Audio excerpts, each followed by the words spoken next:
नमस्कार दोस्तों, मेरा नाम है दिव्या। स्वागत है आपका मेरे YouTube चैनल पे। गाइज, आज की इस वीडियो में हम कलम प्री रीड 3.0 के CDP पार्ट यानी बाल विकास और शिक्षा शास्त्र के 30 क्वेश्चंस को सोल्व करेंगे।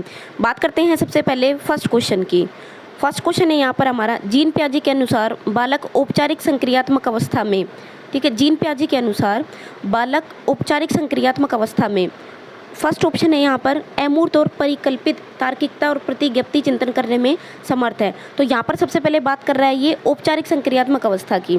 औपचारिक संक्रियात्मक अवस्था का मतलब क्या है, यहाँ पर आपको ध्यान रखना है। जैसा कि मैंने आपको पहले भी बताया था कि जीन पियाजे से 101% क्वेश्चन आएगा, जीन पियाजे से, और यहाँ भी आपको वही देखने को मिला है। तो यहाँ पर डायरेक्ट आपकी स्टेजेस की बात की जा रही है। तो यहाँ पर आपको ध्यान रखना है, जीन पियाजे को आपको अच्छे से पढ़ना है, जीन पियाजे के अवस्थाओं को पढ़ना है, और साथ साथ कौन सी अवस्था की कौन सी विशेषता है वो ज़रूर पढ़नी है। तो यहाँ से डायरेक्ट क्वेश्चन आपको मिला है। जीन पियाजे के अनुसार बालक औपचारिक संक्रियात्मक अवस्था में पहला अमूर्त और परिकल्पित तार्किकता और प्रतिज्ञप्ति चिंतन करने में समर्थ है। तो यहाँ पर सीधी सीधी बात कर रहा है अमूर्त और परिकल्पित तार्किकता की, यानी एब्स्ट्रैक्ट थिंकिंग की ये बात कर रहा है। बात करते हैं सेकंड ऑप्शन की। तो यहाँ पर केंद्रीकरण और अनुत्क्रमणीय सोच के बारे में बात करें। थर्ड है यहाँ पर संरक्षण, वर्गीकरण और श्रेणीबद्धता करने में सक्षम नहीं है। ध्यान रखना, ऑप्शन को ढंग से पढ़ना है, नहीं है। लास्ट है प्रतीकात्मक और सांकेतिक खेलों में भाग लेना। अब आपको ये पता होना चाहिए कि औपचारिक संक्रियात्मक अवस्था की विशेषता क्या है। तो मैं आपको बता दूं कि हमने सबने पढ़ रखा है औपचारिक संक्रियात्मक अवस्था में क्या होता है। सबसे लास्ट स्टेज होती है, इसके अंदर व्यक्ति क्या करता है, एक बच्चा क्या करता है, अमूर्त थिंकिंग करने लगता है, यानी एब्स्ट्रैक्ट थिंकिंग करता है, ठीक है। अमूर्त जो तार्किकता का विकास होता है, ठीक है। तो यहाँ पर डायरेक्ट कौन सा ऑप्शन हो जाएगा, ए ऑप्शन हो जाएगा। अगर यहाँ पर गाइस बात करता संवेदी पेशियों की, तो यहाँ पर प्रतीकात्मक होता, सांकेतिक खेल वाला ऑप्शन हो जाता, ठीक है। तो आपको चारों स्टेजेस ध्यान रखनी है, कौन सी स्टेज की क्या विशेषता है। 101% जीन पियाजे से क्वेश्चन एग्जाम में मिलेगा। ये बात मैंने आपको मोस्ट इंपॉर्टेंट टॉपिक्स में भी बताई थी।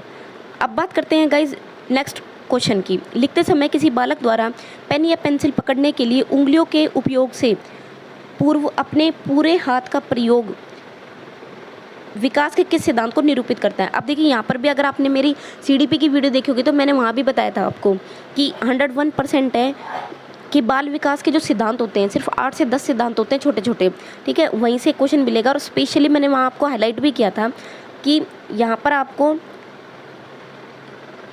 प्रोक्सिमो डिजिटल और सिफोडिकल दोनों से ही क्वेश्चन मिलने वाला है, ठीक है। तो यहाँ पर आपको वहीं से क्वेश्चन पूछा गया, लिखते समय किसी बालक द्वारा पेन या पेंसिल को पकड़ने के लिए उंगलियों के प्रयोग से पहले पूरे हाथ का प्रयोग कर रहा है, ठीक है। बात करते हैं सबसे पहले फर्स्ट ऑप्शन की, विशिष्ट से सामान्य। सेकंड, सिफेलोकोडल प्रगति। Third, proximo digital. और फोर्थ है यहाँ पर अनियमित प्रगति। तो यहाँ पर क्या हो जाएगा गाइस, यहाँ पर दो सबसे इंपॉर्टेंट है, ठीक है। एक है ये सिफेलोकोडल, यहाँ पर क्या है, इसके अंदर क्या होता है, यहाँ पर जैसे इसके नाम से क्लियर है, यहाँ पर सिर से पैर तक की तरफ गति करता है, ठीक है। कहाँ से जाता है, सिर से पैर तक, सिर से पैर तक। तो जैसे सी का सी आप याद कर लेंगे, ट्रिक भी बताई थी मैंने, और सी का सी याद कर लेंगे, ठीक है। तो सिफेलोडिकल मतलब क्या होता है, सिर से पैर की तरफ गति करता है जिसके अंदर, ठीक है। यानी कि लंबवत चीज़ों की अगर हम बात करते हैं तो वहाँ पर क्या ऑप्शन हो जाएगा आपको, सिफेलोकोडल। वहीं अगर बात करें प्रोक्सिमो डिजिटल की, तो प्रोक्सिमो डिजिटल का मतलब होता है केंद्र से दूर की तरफ, यानी जैसे अभी इसमें बताया था कि उंगलियों के प्रयोग की जगह पूरे हाथ का प्रयोग करना। तो ये किसका उदाहरण है, प्रोक्सिमो डिजिटल का उदाहरण है। इसी तरह से अगर कहता है कि जो स्टूडेंट है वो वृद्धि कैसे करता है, ठीक है, गर्भावस्था में कैसे वृद्धि करता है, तो केंद्र से दूर की तरफ का सिद्धांत। तो यहाँ पर प्रोक्सिमो डिजिटल आंसर हो जाएगा। तो इस तरह से आपको ध्यान रखना है। ट्रिक मैंने आपको बता दी है, सिफो का सी हो जाएगा और सिर का सी हो जाएगा। इसी तरह से प्रोक्सिमो डिजिटल का आपको पता है केंद्र से दूर की तरफ, ठीक है, केंद्र से दूर की तरफ, दूर की तरफ। बात करते हैं आपके नेक्स्ट क्वेश्चन की। नेक्स्ट क्वेश्चन है यहाँ पर हमारा ब्रोनोस्फेयर के बारे में। यहाँ पर क्वेश्चन पूछा गया है। देखो, मैंने आपको उस दिन भी बताया था CDP के अंदर ब्रोनोस्फेयर से 101% क्वेश्चन आएगा, और इसका रिवीजन भी मैंने आपको करा रखा है, शॉर्ट नोट्स में मैंने आपको बता दिया था, और इसकी सारी स्टेजेस मैंने एक्सप्लेन की हुई है। तो यहाँ पर क्वेश्चन है, ब्रोनोस्फेयर के अनुसार सामाजिक प्रथाएं और सामाजिक मूल्य बालक के किस पारिस्थितिक तंत्र के उदाहरण हैं। तो गाइस, यहाँ पर आपको क्या करना है, यहाँ पर आप जब भी आप क्वेश्चन को रीड करते हैं तो यहाँ पर पूरे क्वेश्चन को एक बार पढ़ने के बाद डायरेक्ट जो मेन पॉइंट है वो निकाले। मेन शब्द क्या है इसके अंदर, तो यहाँ पर एक सामाजिक प्रथाएं और सामाजिक मूल्य। अब ये कह रहा है कि सामाजिक प्रथाएं और सामाजिक मूल्य कौन से पार्ट के अंदर आती है, ठीक है। तो ब्रोनोस्फेयर के कौन सी स्टेज के अंदर आती हैं? लघु मंडल, मध्य मंडल, बाह्य मंडल और वृत्त मंडल। तो मैंने आपको बताया था सामाजिक प्रथाएं और सामाजिक मूल्य, एज इट इज़ ही वर्ड लिखा था मैंने वहाँ पर शॉर्ट नोट्स के अंदर, आप देखेंगे। तो यहाँ पर क्या आंसर हो जाएगा इसका? वृत्त मंडल। ठीक है, सबसे पहले तो क्या होता है, सबसे लघु मंडल में तो क्या होता है, परिवार वगैरह आता है। मध्य के अंदर उसके रिलेशन आ जाते हैं। बाह्य बाह्य सबसे लास्ट हो जाता है। वृत्त मंडल यहाँ पर आंसर हो जाएगा सामाजिक प्रथाएं और सामाजिक मूल्य का। तो ये मैंने रिवीजन शॉर्ट नोट्स में एज इट इज़ आपको 10 मिनट में पूरा कवर करा दिया था, वहाँ से एज इट इज़ क्वेश्चन मिला है आपको। और ब्रोनोस्फीयर गाइस बहुत इंपॉर्टेंट है, एरिक एरिक्सन बहुत इंपॉर्टेंट है, ये हमेशा आपको एग्जाम में मिलते हैं। बात करते हैं नेक्स्ट क्वेश्चन की। निम्नलिखित में से कौन सी विशेषता एक प्रतिभाशाली बालक की नहीं है? अब देखिए यहाँ भी मैंने आपको क्वेश्चन जब रिवीजन कराए थे तब भी मैंने आपको बताया था, प्रतिभाशाली बालक 101% क्वेश्चन पूछा जाता है आपसे। ठीक है, प्रतिभाशाली बालक यानी क्रिएटिव माइंड या गिफ्टेड चाइल्ड के ऊपर हमेशा क्वेश्चन आता है। एक तो सृजनात्मक पर क्वेश्चन आता है, मंदबुद्धि पर आता है, पिछड़े बालक पर आता है और प्रतिभाशाली, इनसे 101% क्वेश्चन आता है। बात करते हैं सबसे पहले प्रतिभाशाली बालक की। तो यहाँ पर उसकी विशेषता की बात कर रहा है। निम्नलिखित में कौन सी विशेषता एक प्रतिभाशाली बालक की है? पहला, धारा प्रवाह पढ़ने में कमी, ये तो नेगेटिव आंसर हो गया। ठीक है, कमी का मतलब क्या हो गया? Negative answer. तो प्रतिभाशाली में नेगेटिव तो है ही नहीं ये चीज़। बात करते हैं सेकंड, मौलिक समाधानों के बारे में सोचने की क्षमता, ये एक पॉजिटिव आंसर हो सकता है। सेकंड, आसानी से विचलित होने की आदत, तो आसानी से विचलित होना यानी ये भी नेगेटिव हो गया, तुरंत डाइवर्ट हो जाना, नहीं ऐसा भी नहीं है। तो ये दोनों तो बिल्कुल गलत हो गए। गाइस हमेशा जब भी कोई क्वेश्चन में कन्फ्यूजन होता है तो सबसे पहले आप क्या करें, जो दो ऑप्शन गलत होते हैं उनको पहले ही कट कर लें। ठीक है, तो ये कट हो गया और एक ये कट हो गया, 2 ऑप्शन बचते हैं। लास्ट है शीघ्रता और स्वतंत्रता से सीखने की योग्यता, तो इसका यही आंसर हो जाएगा, क्योंकि सबसे इंस्टेंट यानी सबसे जल्दी सीखता है। प्रतिभाशाली की यही विशेषता होती है कि वो सबसे जल्दी सीखता है और इंडिपेंडेंटली सीखता है। ठीक है, उसको बहुत कम गाइडेंस की ज़रूरत होती है, क्योंकि वो अपने जो कक्षा के औसत बच्चे होते हैं यानी कक्षा के जो बच्चे होते हैं सामान्य बच्चों से एडवांस होता है, आगे होता है। ठीक है, तो ये प्रतिभाशाली की विशेषता है। तो ये 101% आएगा। देखो, एक मंदबुद्धि, ठीक है, एक यहाँ पर क्रिएटिव हो जाएगा यानी सृजनात्मक।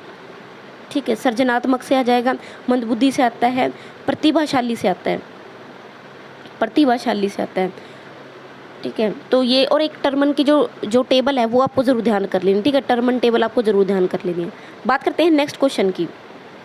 कोलबर्ग के अनुसार नैतिक विकास की एक ऐसी अवस्था जिसमें कोई व्यक्ति अपने नैतिकता को वर्तमान में प्रचलित सामाजिक मान्यों और नियमों के अनुरूप आंकता है। अब मैंने जिस दिन मॉडल पेपर सोल्व करा था उसमें भी बताया था, ये सारी चीज़ें मैंने आपको तब बताई थी कि इस टॉपिक से क्वेश्चन पूछे जाएंगे और एज इट इज़ उन्हीं टॉपिक से आपके क्वेश्चन पूछे जा रहे हैं। तो सबसे बेस्ट है कि आप उन वीडियोज़ को ज़रूर देखें और साथ ही साथ मॉडल पेपर को ज़रूर करें। मैंने पहले एक मॉडल पेपर कराया था, 30 क्वेश्चन उसमें मैंने CDP को सोल्व कराए थे आपको, वहाँ से एज इट इज़ क्वेश्चन पूछा जा रहा है।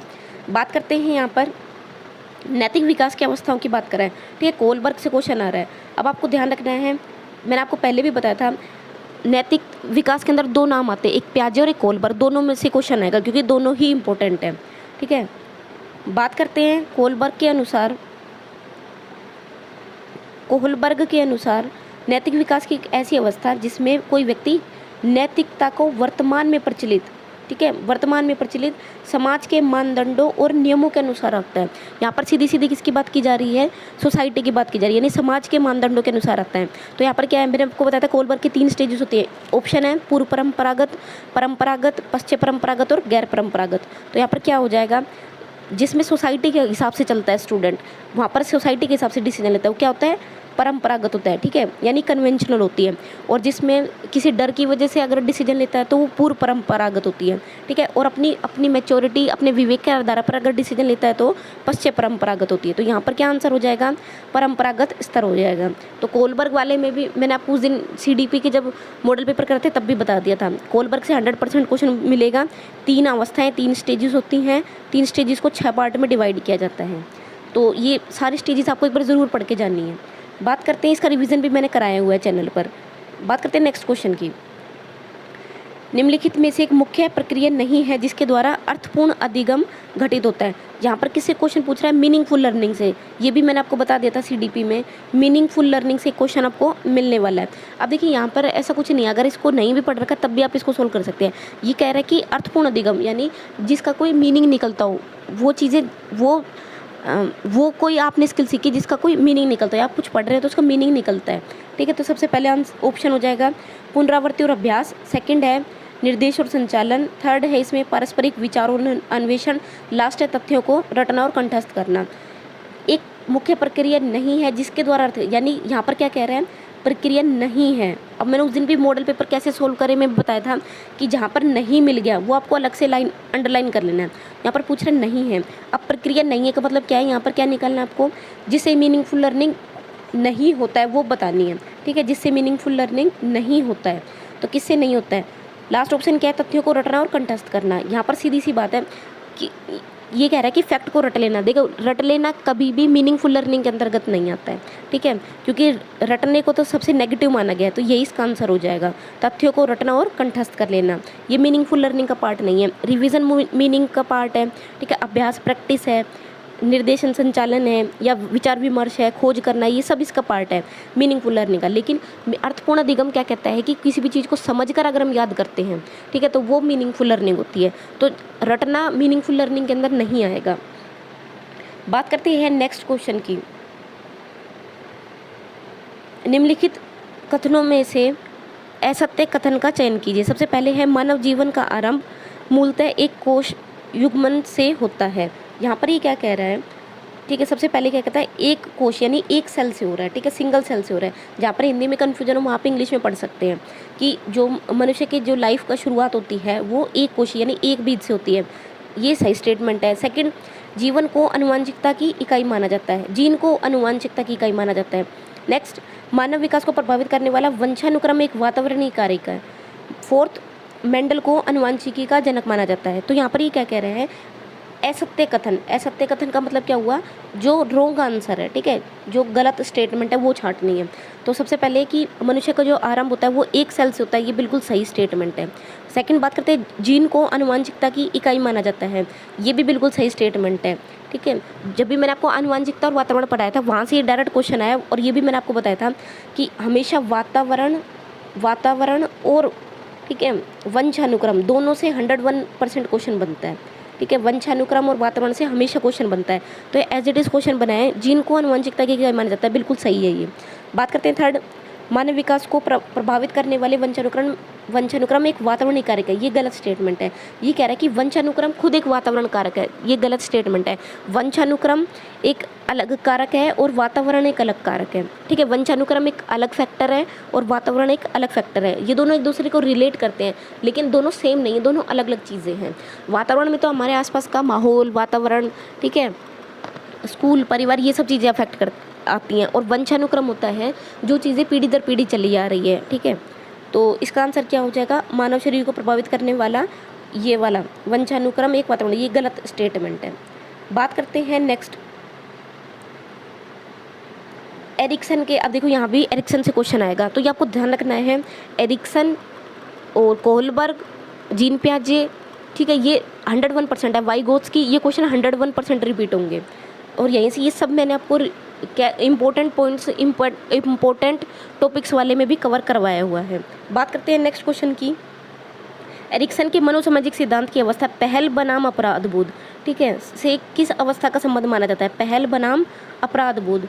ये बात कर रहा है इनिशिएटिव वर्सेस गिल्ट की। अब मैंने उस दिन रिवीजन कराया था आपको, तो शॉर्ट नोट्स रिवीजन में मिल जाएगा, ये एरिक एरिक्सन के टॉपिक कराए हुए हैं। शैशवावस्था, सेकंड पूर्व बाल्यावस्था, थर्ड उत्तर बाल्यावस्था और फोर्थ किशोरावस्था, ठीक है। तो अब यहाँ पर बात कर रहा है इनिशिएटिव वर्सेस गिल्ट। अब आपको पता होना चाहिए पहल बनाम अपराध बोध अवस्था कौन सी होती है, ये होती है हमारी 3 से 6 साल वाली, ठीक है, क्योंकि 6 साल से तो कौन सी स्कूल स्टेज शुरू हो जाती है, जिसको हम क्या कहते हैं, इंडस्ट्री वर्सेस गिल्ट, ठीक है, इंडस्ट्री यानी जो जहाँ पर मेहनत करता है।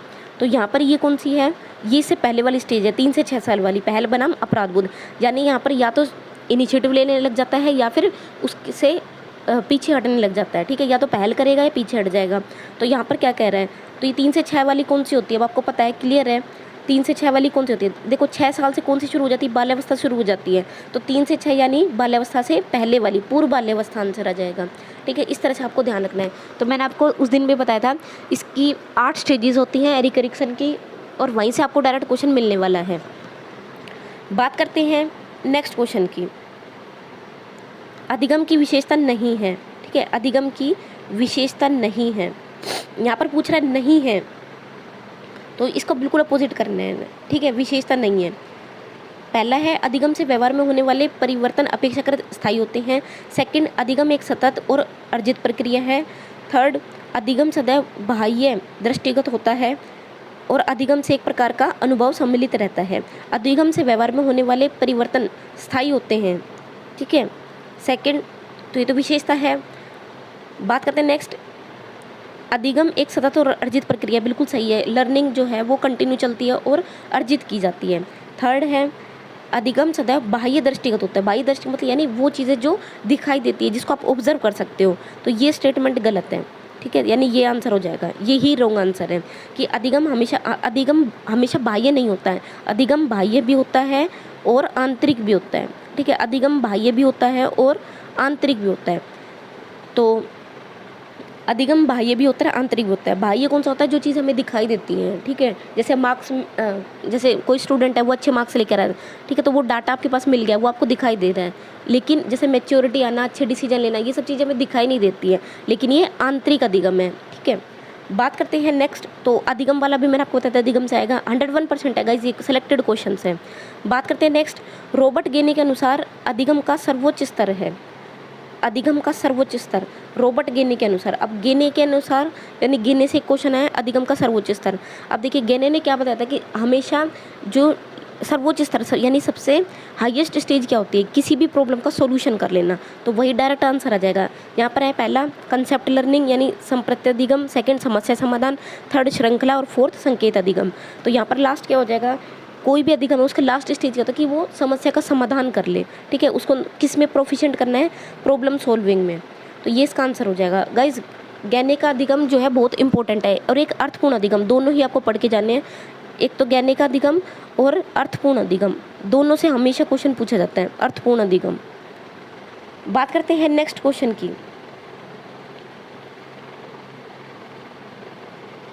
यहाँ पर क्वेश्चन है, मैच करना है। यहाँ पर किससे क्वेश्चन आया, बुद्धि से क्वेश्चन आ गया, ठीक है। अब बुद्धि में मैंने आपको बताया था कि मैक्सिमम चांसेस किसके होते हैं, गार्डनर से क्वेश्चन पूछे जाने के चांस होते हैं, ठीक है। गार्डनर का जो बहुबुद्धि सिद्धांत होता है, गार्डनर का बहुबुद्धि सिद्धांत जो होता है, वहाँ से मैक्सिमम क्वेश्चन आने के चांसेस होते हैं, ठीक है। ये तो 100% करके जाना है आपको, गार्डनर का बहुबुद्धि सिद्धांत। बहुबुद्धि सिद्धांत, इसकी ट्रिक भी मैंने आपको करा रखी है चैनल पर, आप देख सकते हैं। बहुबुद्धि सिद्धांत से हमेशा क्वेश्चन आता है। बात करते हैं यहाँ पर, फर्स्ट है कैटल, इनमें से बताना है, ठीक है। कैटल, स्पीयरमैन, गार्डनर और स्टर्नबर्ग। यहाँ पर ऑप्शन है सामान्य और विशेष, फ्लूइड और क्रिस्टल, ठीक है, ट्री और किक, और लास्ट है इसमें बहुबुद्धि। तो यहाँ तो एक तो बिल्कुल क्लियर है, अगर आप इनमें से एक एक भी पता है तो अभी आप कर लेंगे। गार्डनर का क्या होता है, गार्डनर ने कौन सा सिद्धांत दिया था, बहुबुद्धि सिद्धांत दिया था। अब कैटल का कैसे याद कराया था, कैटल का कैसे बताया था मैंने आपको, कैटल वैसे याद कर सकते हैं। कटल होता है वो दो फॉर्म में होता है, एक होता है लिक्विड और एक होता है सॉलिड, यानी एक होता है फ्लूइड में और एक होता है क्रिस्टल में। ये ट्रिक बताई थी मैंने आपको, ठीक है। कैटल का कौन सा हो जाएगा, फ्लूइड और क्रिस्टल वाला। स्पीयरमैन का कौन सा था, सामान्य और विशेष। स्पीयरमैन ने दो बताए थे। स्पीयरमैन ने क्या बताया था, द्विकारक सिद्धांत बताया था, एक होता है सामान्य और एक होता है विशेष, ठीक है, यानी एक होती है जर्नल और एक होती है स्पेसिफिक। बात करते हैं स्टर्नबर्ग की, तो स्टर्नबर्ग वाला उस दिन मॉडल पेपर में भी कराया था। स्टर्नबर्ग किसका होता है, त्रिकारक सिद्धांत दिया था स्टर्नबर्ग ने, ठीक है। कौन से सिद्धांत दिया था, त्रिकारक सिद्धांत दिया था। तो गार्डनर मोस्ट इंपॉर्टेंट है और बाकी सब आपको थोड़ा थोड़ा पढ़ना था, थोड़ा थोड़ा फैक्ट बाकी सभी बुद्धि के प्रकार से आप पढ़ेंगे, और जो गार्डनर का प्रिंसिपल है उसको पूरा पढ़ना है ढंग से। बात करते हैं नेक्स्ट क्वेश्चन की। तो गाइस अभी तक सारे क्वेश्चन वही रिपीट हो रहे हैं जो मैंने आपको बताए थे, ठीक है। जिन जिन टॉपिक से क्वेश्चन आने चाहिए उन्हीं से ही रिपीट हो रहे हैं।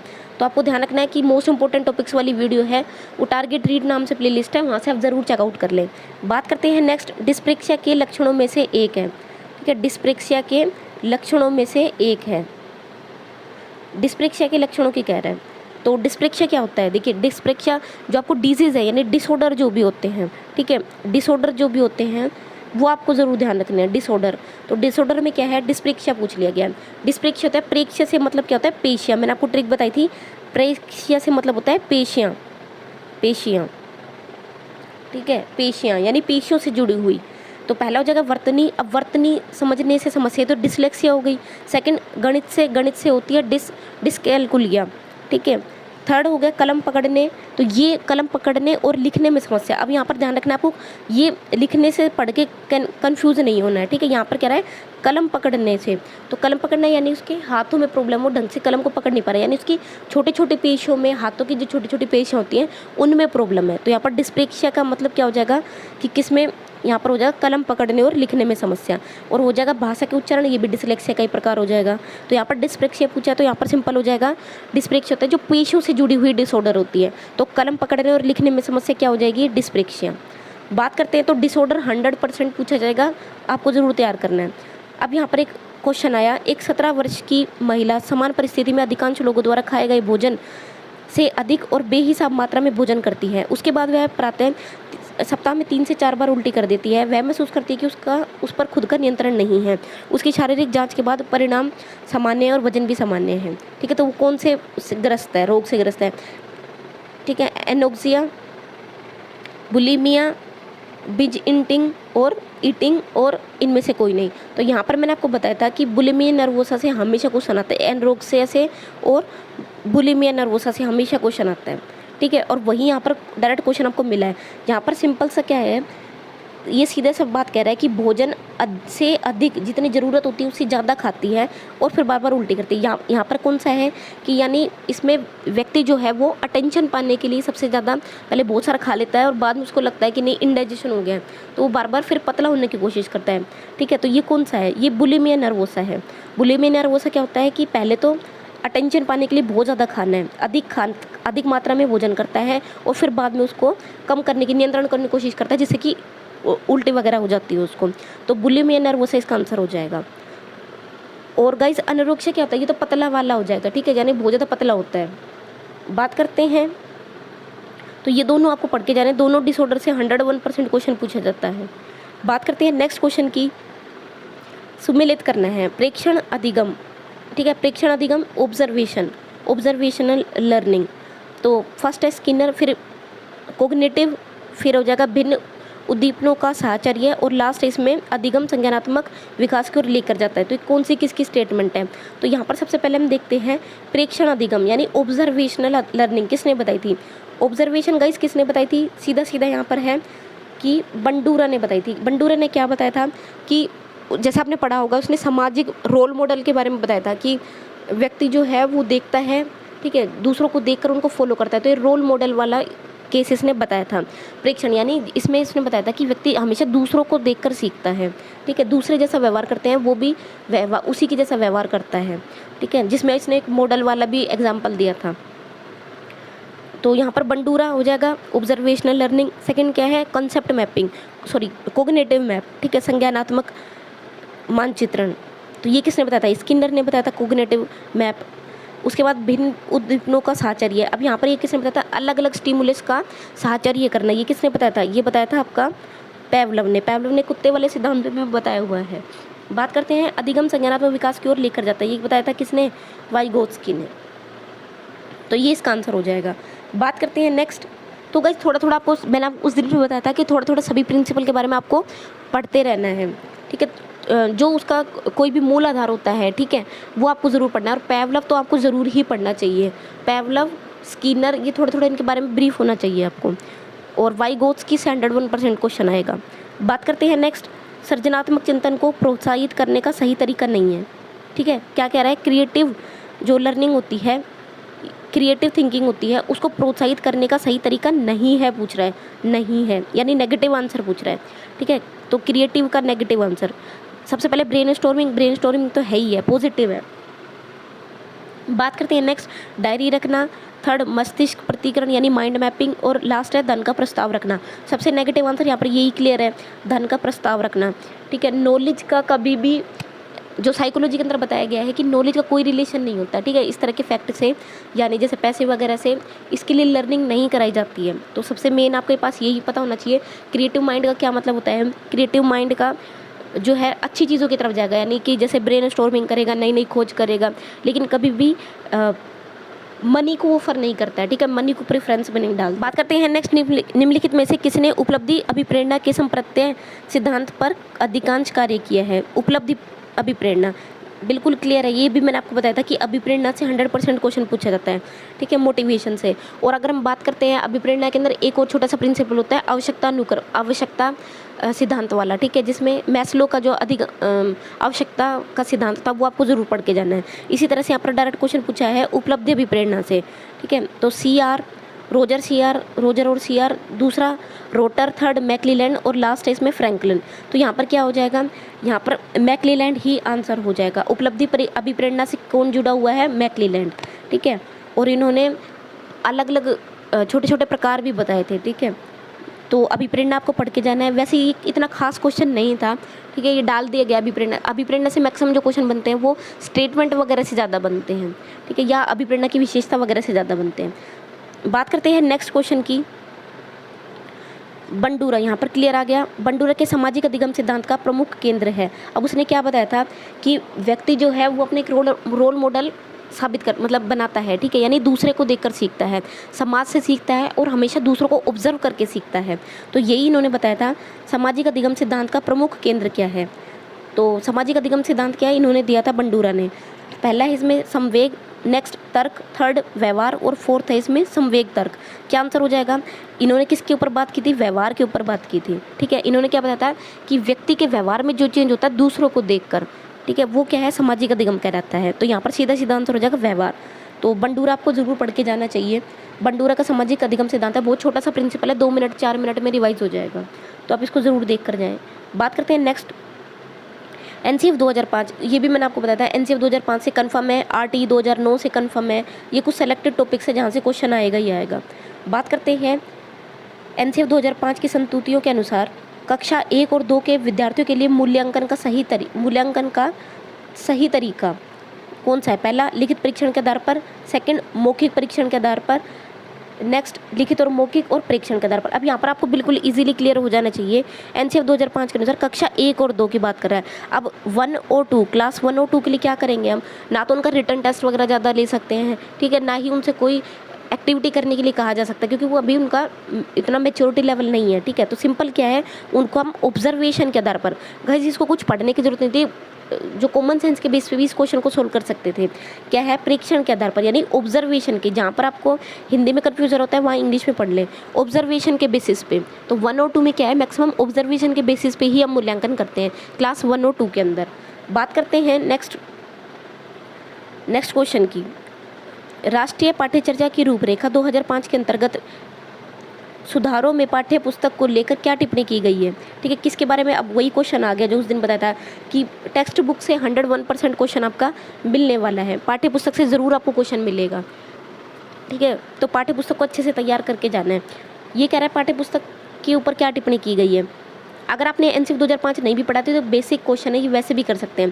पहला है पाठ्य पुस्तक का चयन और लेखन किसी विशेष विषय विशेषज्ञ को ही देना चाहिए, गलत स्टेटमेंट है। एक विषय विशेषज्ञ को नहीं दे सकते हैं। जब भी पाठ्य पुस्तक का चयन किया जाता है तो उसमें अलग अलग जो आयोग के व्यक्ति होते हैं, विषय विशेषज्ञ भी होते हैं, ठीक है, और बाकी जो सिफारिश वगैरह देते हैं कि क्या चेंजेस होने चाहिए, तो वो और भी बहुत सारे लोग होते हैं उसके अंदर। जब भी एक पाठ्य पुस्तक का निर्माण किया जाता है, जैसे पहले कौन सी चली थी, उसमें क्या चेंजेस करने हैं, कौन कौन से चैप्टर जिनको नया ऐड करना है, तो ये सब चीज़ों को ध्यान में रखकर लेटेस्ट क्या चल रहा है, ठीक है, इन सब चीज़ों को ध्यान में रखकर ही पाठ्य पुस्तक का निर्माण किया जाता है। तो ये ध्यान रखना कि एक विषय विशेषज्ञ द्वारा होना चाहिए, गलत है। नेक्स्ट है पाठ्य पुस्तक बनाते समय अध्यापक का ही फीडबैक लेना चाहिए, यानी केवल ये कह रहा है कि अध्यापक का ही, यानी केवल और केवल टीचर का फीडबैक लेना चाहिए, ये भी गलत स्टेटमेंट है, क्योंकि ना केवल टीचर का बल्कि इसमें जो विशेषज्ञ होते हैं वो भी शामिल होते हैं, साथ में जिनके द्वारा सिफारिशें वगैरह की जाती हैं, ठीक है, जो एक्सपीरियंस लोग होते हैं वो भी होते हैं, कुछ सोसाइटी के जो एजुकेशन में जो बहुत ज़्यादा टाइम में से काम कर रहे हैं वो लोग भी शामिल होते हैं। तो ये स्टेटमेंट भी गलत है। थर्ड है विभिन्न स्कूलों के मध्य पुस्तकालयों को साझा करना चाहिए, ये सही है कि जो हमारे लाइब्रेरी होती है, ठीक है, पुस्तकालय जो होते हैं, लाइब्रेरी होती है, उनको बहुत सारे स्कूलों के बीच में जो है शेयर करना चाहिए, बिल्कुल सही है, पॉजिटिव स्टेटमेंट है, सही स्टेटमेंट है। इनमें से सभी ये भी नहीं है, ठीक है। तो सबसे सही आंसर क्या है कि पुस्तकालयों को साझा करना चाहिए, नहीं लाइब्रेरी को साझा करना चाहिए, ताकि जो बाकी जैसे लिमिटेड मटेरियल के अंदर भी बहुत सारे लोगों को हेल्प मिल सके, बहुत सारे स्कूल्स की हेल्प हो सके। बात करते हैं नेक्स्ट स्टेटमेंट की, नेक्स्ट क्वेश्चन की। क्रियात्मक अनुसंधान की प्रक्रिया, अभी देखो वहीं से क्वेश्चन आ गया आपका, ठीक। क्रियात्मक अनुसंधान मैंने आपको बताया था, क्रियात्मक अनुसंधान सिर्फ 2 पेज का ही, यानी 1 से 1.5 पेज का ही ये टॉपिक है, और यहाँ से 101% हर साल क्वेश्चन बनता है। तो आपको ध्यान रखना है क्रियात्मक अनुसंधान की प्रक्रिया का प्रथम चरण है सबसे पहले क्रियात्मक परिकल्पना का निर्माण, सेकंड क्रियान्वयन, थर्ड समस्या की पहचान, फोर्थ हो जाएगा परिभाषा और सीमांकन। अब देखिए जो एक्शन रिसर्च होती है, यहाँ पर मैंने आपको बताया था 2 तरह से क्वेश्चन बनता है, या तो बनेगा मौलिक अनुसंधान और क्रियात्मक अनुसंधान के बीच में डिफरेंस पे, ठीक है, या बनेगा क्रियात्मक अनुसंधान की किसी भी विशेषता पे। तो आपको ध्यान रखना यहाँ पर क्या पूछा गया, उसके स्टेप्स पूछे गए हैं, ये कन्फर्म है, ये क्वेश्चन हमेशा यहीं से पूछा जाता है। तो स्टेप्स की बात करें, पहला चरण क्या है, सबसे पहले क्या होता है, इसके अंदर समस्या की पहचान की जाती है। देखो जब तक सबसे पहले ही क्या बताया जाता है कि एक्चुअल में समस्या क्या है, उसकी पहचान की जाती है, बाद में फिर उसको डिफाइन वगैरह किया जाता है, फिर उसके लिए परिकल्पना वगैरह का निर्माण करते हैं, फिर कोई एक्शन होता है, लास्ट में उसको फिर उसका निष्कर्ष निकालते हैं, फिर उसको रिटर्न में मतलब डाला जाता है, ठीक है। तो यहाँ पर सबसे पहला स्टेप क्या है, समस्या की पहचान करना। तो ये कन्फर्म है ये टॉपिक क्रियात्मक अनुसंधान वाला। बात करते हैं आरटी 2009 में एक शैक्षणिक वर्ष में उच्च प्राथमिक स्तर पर न्यूनतम कितने शैक्षणिक घंटों का उल्लेख किया गया है, ठीक है। उच्च प्राथमिक की बात कर रहा है यहाँ पर, ये उच्च प्राथमिक स्तर पर कितने न्यूनतम शैक्षणिक घंटे होने चाहिए, ठीक है। तो 800, नेक्स्ट 1000, लास्ट है, थर्ड है 1200 और लास्ट है 1500। क्या हो जाएगा यहाँ पर, 1000 घंटे आंसर इसका हो जाएगा, ठीक है। कब होना चाहिए, 1000 घंटे होने चाहिए। तो न्यूनतम कितने शैक्षणिक घंटे होने चाहिए, 1000 घंटे। तो यहाँ पर आपको मैंने उस दिन बताया था कि टीचर के ऊपर हमेशा एक क्वेश्चन आता है, ठीक है। टीचर मतलब एक होता है कितने घंटे, कितने जो वर्किंग डेज होने चाहिए, एक तरह तो ये क्वेश्चन बनता है। कई बार ये क्वेश्चन जैसे 45 घंटे एक वीक के अंदर होने चाहिए, ठीक है। एक पीरियड कितने मिनट का होना चाहिए, कितने स्टूडेंट पे कितने टीचर होने चाहिए, जैसे 200 पे कितने होने चाहिए, 200 से ज़्यादा पे कितने होने चाहिए, इस तरह से हमेशा टीचर से क्वेश्चन बनता है। और साथ ही साथ आरटी 2009 के अंदर जो धाराएँ होती है, और स्पेशली टीचर और स्कूल से, स्टूडेंट और टीचर से रिलेटेड जो भी धाराएँ होती है वो ज़रूर पढ़ के जानी है। बात करते हैं नेक्स्ट, विद्यार्थियों के विकसित कौशल और ज्ञान का परीक्षण कहलाता है, ठीक है। क्या कह रहा है ये, विकसित कौशल और ज्ञान का, यानी जो स्किल्स हम सिखा चुके हैं। विकसित का मतलब, वर्ड को आपको पकड़ के चलना पड़ेगा, विकसित का मतलब है जो चीज़ हम उसको सिखा चुके हैं। तो विकसित कौशल और ज्ञान का परीक्षण क्या कहलाता है, नैदानिक। अब देखिए नैदानिक क्या होता है, मैंने उस दिन बताया था आपको, उपचारात्मक और निदान से हमेशा क्वेश्चन आता है, परीक्षण से 100%, मूल्यांकन जो यूनिट है आपकी 5th यूनिट, वहाँ से हमेशा क्वेश्चन आते हैं।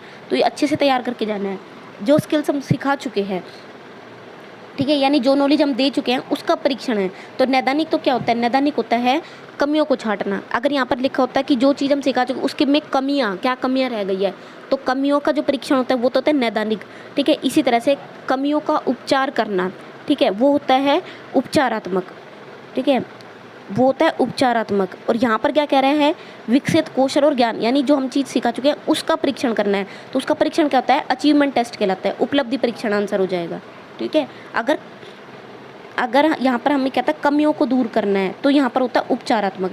ये कह रहा है कि विकसित कौशल का, तो यहाँ पर क्या हो जाएगा, उपलब्धि परीक्षण। हमें सुधार के लिए विभिन्न आयोगों की सिफारिश में आंतरिक जांचों की संख्या, यानी जो इंटरनल एग्जाम्स होते हैं उनकी संख्या बढ़ाने के लिए, तो इसमें क्या हो जाएगा, अधिक निष्पक्ष होती है।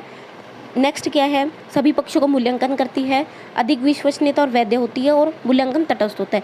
यहाँ पर बात करें इंटरनल एग्जाम की, इंटरनल का मतलब आप समझ सकते हैं जैसे यूनिट टेस्ट हो गया, ठीक है, यानी फॉर्मेटिव की बात कर रहा है, ये फॉर्मेटिव एग्जाम्स की, फॉर्मेटिव एग्जाम्स, ठीक है, यानी रचनात्मक मूल्यांकन की बात कर रहा है। तो रचनात्मक मूल्यांकन सिंपल सा क्या है गाइस, अगर आप वर्ड को पकड़ जाते हैं ना तो आप बिल्कुल इजीली क्वेश्चंस को सोल्व कर लेंगे।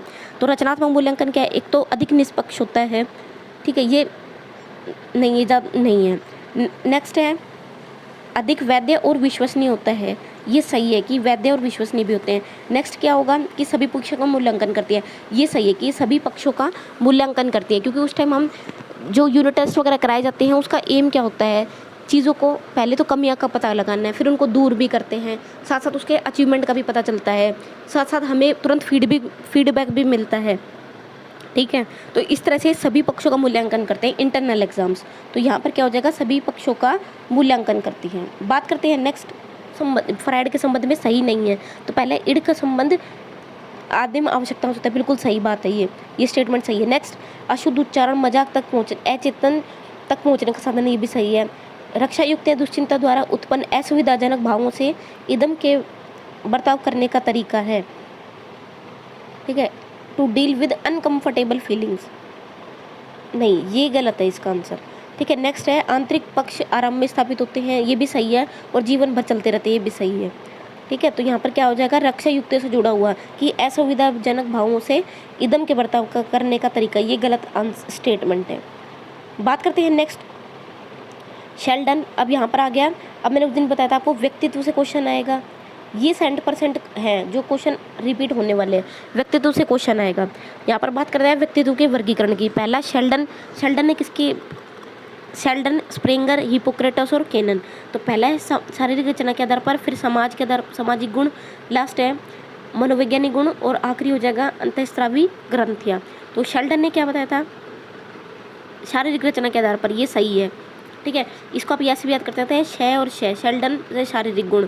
नेक्स्ट स्प्रेंजर ने क्या बताया था, सामाजिक गुण, ये भी सही है। थर्ड हिपोक्रेटस, इसने क्या बताया था, मनोवैज्ञानिक गुण। ठीक है, और लास्ट क्या हो जाएगा यहाँ पर, केनन, अंतःस्रावी ग्रंथियाँ। तो केनन, अंतःस्रावी ग्रंथि, ये भी सही है। ठीक है, हिपोक्रेटस मनोवैज्ञानिक गुण, नहीं ये गलत है, हिपोक्रेटस ने मनोवैज्ञानिक गुण नहीं बताए थे। ठीक है, हिपोक्रेटस वाला स्टेटमेंट गलत है। अगर आपने वर्गीकरण वाला याद किया होगा, व्यक्तित्व के वर्गीकरण, तो हिपोक्रेटस का जो वर्गीकरण है वो जब मैंने बताया था टाइप ए टाइप बी वाले। ठीक है, अगर आपने नहीं देखी तो मैंने ट्रिक से पूरा करा रखा था, वहाँ पर आप देख सकते हैं। बात करते हैं नेक्स्ट, विषय आत्मबोध परीक्षण में एक व्यक्ति कुल कितने कार्ड का यूज़ करता है, यानी थीमेटिक एप्रिसिएशन टेस्ट। अब टेस्ट वाले में भी बताया था आपको कि यहाँ पर जो है थीमेटिक एप्रिसिएशन टेस्ट से, ठीक है, या चाइल्ड एप्रिसिएशन टेस्ट से हमेशा क्वेश्चन पूछे जाते हैं। साथ ही साथ इसमें जो टेस्ट होते हैं उनसे भी हमेशा, जितने भी जैसे है वाक्य परीक्षण है, ठीक है, वहाँ से भी वाक्य पूर्ति परीक्षण है, वहाँ से भी क्वेश्चन आता है, और टैट से और सेट से हमेशा क्वेश्चन आते हैं, CAT और TAT। तो यहाँ TAT से पूछे कितने कार्ड का यूज़ किया जाता है, तो 30, 10, 20 और 5, तो कितना आ जाएगा यहाँ पर, आंसर हो जाएगा आपका 20। बात करते हैं नेक्स्ट, कौन से शाब्दिक सामूहिक परीक्षण का दोष है। इस परीक्षण में नकल की संभावना बनी रहती है। इस परीक्षण में परीक्षक द्वारा प्रबंधन और नियंत्रण में असुविधा होती है। ठीक है, शाब्दिक सामूहिक परीक्षण का दोष बता रही है, नकल की संभावना बनी रहती है। नेक्स्ट, परीक्षक द्वारा प्रबंधन और नियंत्रण में असुविधा होती है। सामूहिक परीक्षण में परीक्षार्थी की निजी भावनाओं से परिचित होने का अवसर नहीं मिलता। और लास्ट इसमें उपयुक्त सभी। तो यहाँ पर क्या आंसर हो जाएगा, करते हैं गाइज नेक्स्ट, समायोजन की प्रत्यक्ष युक्तियों की। यहाँ पर ऑप्शन दे रखा है प्रत्यक्ष युक्तियाँ नहीं हैं बोल रहा है। ठीक है, कौन सी प्रत्यक्ष युक्तियाँ नहीं हैं। अब प्रत्यक्ष युक्ति नहीं का मतलब क्या होता है, किस तरह से मैंने आपको बताया था कि मॉडल पेपर कैसे सोल्व करें।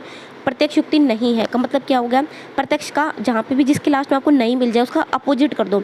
यानी प्रत्यक्ष नहीं का मतलब क्या है, प्रत्यक्ष नहीं का मतलब क्या है कि वो अप्रत्यक्ष है। ठीक है, कौन सी युक्ति है, अप्रत्यक्ष युक्ति है। अब अप्रत्यक्ष का मतलब क्या हो गया, इनमें से कौन सी अप्रत्यक्ष युक्ति है, पहला उदात्तीकरण, नेक्स्ट परिमेयकरण, थर्ड दमन, और लास्ट इनमें से कोई नहीं। तो कौन सी हो जाएगी, इनमें से कोई नहीं आंसर हो जाएगा, क्योंकि ये तो सभी जो है प्रत्यक्ष युक्तियाँ हैं। बात करते हैं नेक्स्ट क्वेश्चन की, बाल अपराध का कारण नहीं है। पहला माता पिता द्वारा कठोर अनुशासन, यहाँ भी वही क्वेश्चन है गाइज, आपको जो 50% क्वेश्चन है वो नहीं पर मिलेंगे, तो आपको ध्यान रखना है। बाल अपराध का कारण नहीं है, बाल अपराध का कौन सा कारण नहीं है, कठोर अनुशासन, ये तो होता ही है। नेक्स्ट, सह शैक्षिक गतिविधि यानी को करिकुलर एक्टिविटीज़, तो ये क्या है, ये पॉजिटिव आंसर है, क्योंकि स्कूल में अगर को करिकुलर एक्टिविटी कराई जाएगी तो उससे कोई भी नेगेटिव इंप्रेशन नहीं जाता है। ठीक है, कुछ भी गलत चीज़ें वो नहीं सीख रहा है, तो यही इसका आंसर हो जाएगा। नेक्स्ट, शारीरिक और आनुवंशिक दोष, तो ये तो है ही है। और लास्ट है कमजोर स्थिति, ये भी इसका पार्ट होती है। ठीक है, तो बाल अपराध में सभी कारण होते हैं, लेकिन जो को करिकुलर एक्टिविटीज़ होती है वो नहीं होता है, तो यही इसका आंसर हो जाएगा। बात करते हैं नेक्स्ट क्वेश्चन की, व्यक्तिगत भिन्नता का अध्ययन किया जा सकता है, किससे किया जाएगा। ठीक है, यानी जो इंडिविजुअल डिफरेंसेस होते हैं किस किस मेथड से पता चलते हैं, उपलब्धि परीक्षण द्वारा यानी अचीवमेंट टेस्ट से, सही है, क्योंकि जब हम अचीवमेंट टेस्ट करते हैं तो हम डिफरेंशिएट कर पाते हैं कौन स्टूडेंट ज़्यादा इंटेलिजेंट है या कौन सब्जेक्ट कौन किससे बेटर है। ठीक है, बात करते हैं एप्टीट्यूड टेस्ट, अभिक्षमता परीक्षण, एप्टीट्यूड में भी पता चलता है कि क्योंकि सभी का दृष्टिकोण जो है अलग अलग होता है, तो इसे हमें एटीट्यूड का पता चलता है, दृष्टिकोण का पता चलता है, तो ये भी सही है। व्यक्तित्व परीक्षण द्वारा, ये तो है ही है, पर्सनैलिटी टेस्ट से हमें पता चलता है कि जो उनके डिफरेंसेस होते हैं उनके बारे में पता चलता है। और लास्ट है उपरोक्त सभी, तो उपरोक्त सभी द्वारा यानी अचीवमेंट टेस्ट से भी पता चलता है, आपके एप्टीट्यूड टेस्ट से भी पता चलता है और पर्सनैलिटी टेस्ट से भी पता चलता है, तो ये सभी व्यक्तिगत भिन्नता के पार्ट होते हैं। तो गाइज़ यहाँ पर ये 30 क्वेश्चन हमारे कंप्लीट हो गए। नेक्स्ट वीडियो में हम हिंदी के टॉपिक्स को कवर करेंगे। ये सभी टॉपिक्स जो हैं वो आपको मोस्ट इंपॉर्टेंट टॉपिक्स में मैंने बताए हुए हैं, मोस्ट इंपॉर्टेंट टॉपिक्स, ठीक है। अगर आपने अभी भी वीडियोस नहीं देखी है तो सभी सब्जेक्ट के मोस्ट इंपॉर्टेंट टॉपिक मैंने बताए हुए हैं। अब भी आपके पास 10 से 15 दिन है, आप उनको अगर एक बार भी अच्छे से पढ़ लेते हैं तो भी आप अच्छे से अच्छा स्कोर कर पाएंगे। तो गाइस सभी वीडियोस का लिंक है, प्लेलिस्ट का लिंक टारगेट रीड नाम से प्लेलिस्ट मिल जाएगी, वहाँ आपको सारी वीडियोस मैंने करवाई हुई हैं। तो वीडियो के डिस्क्रिप्शन में लिंक मिल जाएगा, आप ज़रूर चेकआउट करें। नेक्स्ट वीडियो में गाइस हम हिंदी के 30 क्वेश्चंस करने वाले हैं। साथ ही साथ अगर आपने मैंने नोट्स भी जो प्रोवाइड किए थे वहाँ से भी क्वेश्चन आ रहे हैं, तो टेलीग्राम पे नोट्स डाले हुए हैं, PDF डाली हुई है, तो टेलीग्राम भी आप डिस्क्रिप्शन में जाकर ज्वाइन कर सकते हैं। आई होप गाइस आपको ये वीडियो पसंद आई होगी। अगर आपको ये वीडियो पसंद आई है तो प्लीज़ लाइक करें, शेयर करें, चैनल को सब्सक्राइब करें। Thank you so much, bye bye.